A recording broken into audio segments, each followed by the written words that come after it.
Any day, every day, there's one sign that says you're welcome.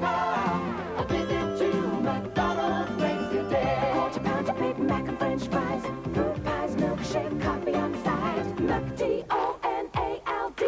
nothing but our very best. Make your day, make your way to the sign that says you're welcome. A visit to McDonald's makes your day.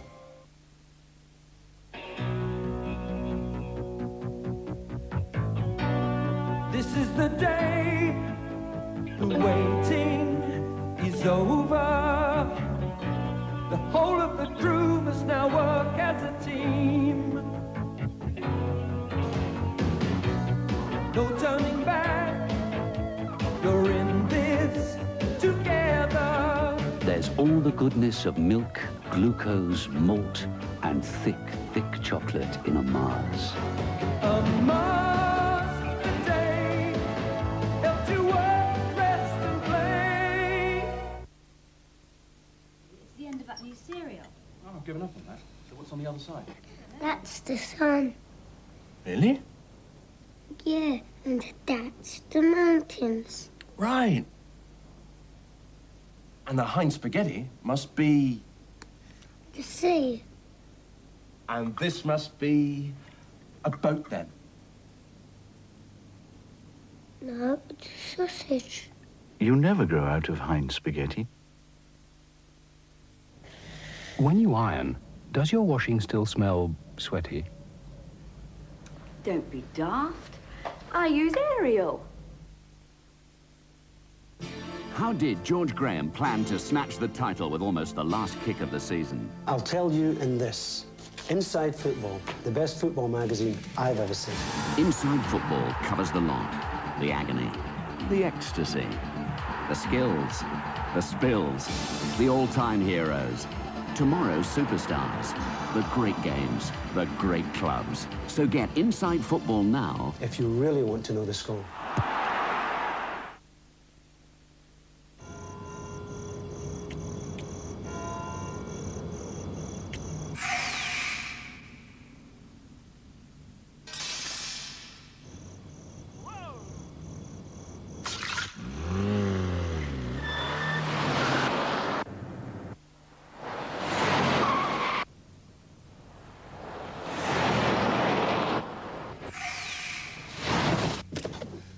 Lipstick. She's an alibi.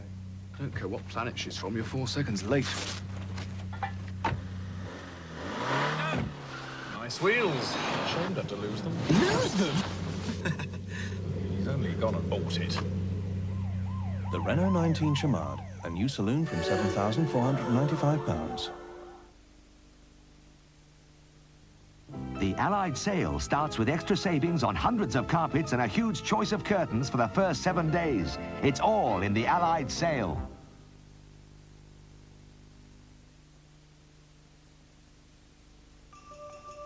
Box Clever. Watch HTV this Boxing night. You'll be in the best of company.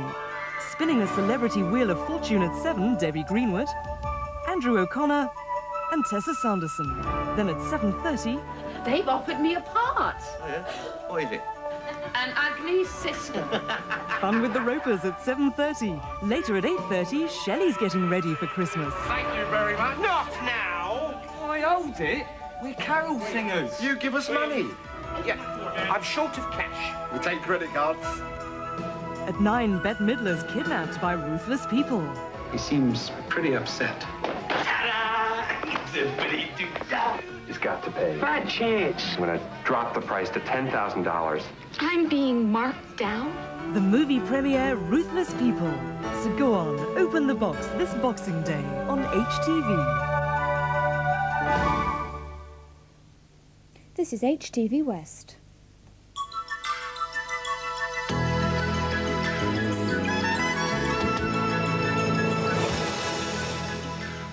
I go over to ITN to find out what's happening in the latest news, also the sports result. The time is 5 to 5. The news from ITN. Nicolae and Elena Ceausescu tried and executed by firing squad. The crowds celebrate as the deaths are announced. Factory workers get their first taste of democracy. And in sport, Desert Orchid equals the record with a win over his stablemate. Good evening. Romania's new Prime Minister, Petre Roman, says Nicolae Ceausescu and his wife Elena were executed because of fears that loyalists were planning a rescue attempt. The former president and his wife were shot last night after being convicted by a secret military court of genocide. Later, Ceausescu's body was shown on Romanian television. Also today, members of the new government have appeared on state television for the first time. President Ion Iliescu and Prime Minister Petre Roman were meeting the Yugoslavian ambassador, who promised to help the new regime. We have 3 reports from Bucharest. First, Paul Davis with exclusive pictures from behind the scenes at Romania's state television station. Just 1 week ago, he was an all-powerful tyrant. Here, like a common criminal, Nicolae Ceausescu is unceremoniously bundled from an armoured car, making his last journey before his execution. Romanian television showed these pictures early this morning, a short time after they announced that the deposed president had been shot dead by a firing squad. The 71-year-old former leader is seen undergoing a statutory medical test. This remarkable scene is said to have been filmed yesterday just before the president's trial.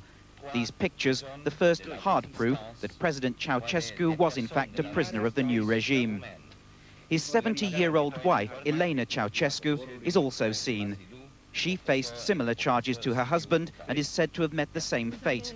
The couple appeared remarkably relaxed, considering the fact they'd been jointly charged with genocide, the murder of 60,000 Romanians.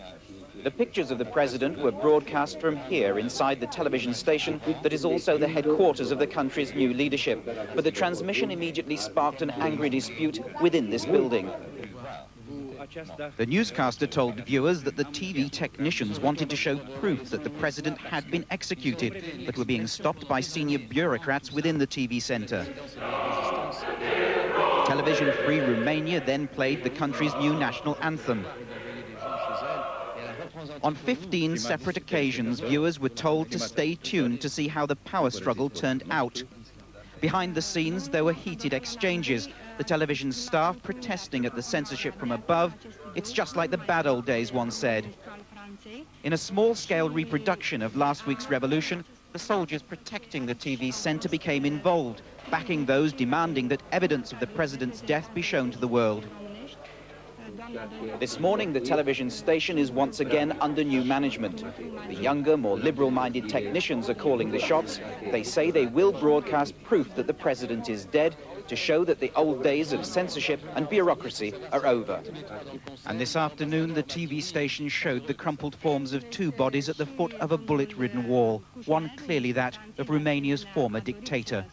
Paul Davis, ITN, Bucharest. This was the only visible expression of relief in Bucharest today that Ceausescu was dead. A few hundred demonstrators rallying for support that never came. What's missing are mass protests. Romanians have been ordered to stay at home. They're still too scared to come out, and the revolutionary forces are obviously nervous. This rally was banned, but they broke through to Palace Square and made their point. Tell us the truth, give us freedom now, they demanded. Inside the liberated Communist Party building, where there is still a risk of infiltration and assassination, the apparatus of Ceausescu's rule was being pulled apart. News-hungry crowds are desperate to grab copies of the free press. The flow of information is still slow. The first newspaper to report Ceausescu's execution was Libertatea, where staff were free to express themselves openly. Hardly a shot was fired during the day, and a process of renewal is beginning. But it's too early to judge how popular it will be. Not until all the truth, past and present, is revealed, will Romanians truly believe the battle for democracy is won. Brent Sadler, ITN, Bucharest. They dug up a children's playing field on the outskirts of Bucharest to bury the victims of these past days of turmoil. 300 fresh graves in an area not much bigger than a football pitch. The bodies brought in one after the other by grieving families. Ceausescu's death small compensation for the loss of their loved ones. This little girl now without her father. We saw 12 people buried. All, we were told, had been shot. This is the price Romanians have had to pay for their revolution, a price today that many are finding very difficult to bear. The grave of Robert Baclu, shot in a demonstration. He was killed on the first shot. He was in the first front. That's a hero. That's a hero. It will probably never be known exactly how many people died in the revolution, how many people gave their lives for freedom. Vernon Mann, ITN, Bucharest. In Timișoara, the first steps towards establishing a democracy are being taken. Suspected members of the secret police are being handed over to the army, and one factory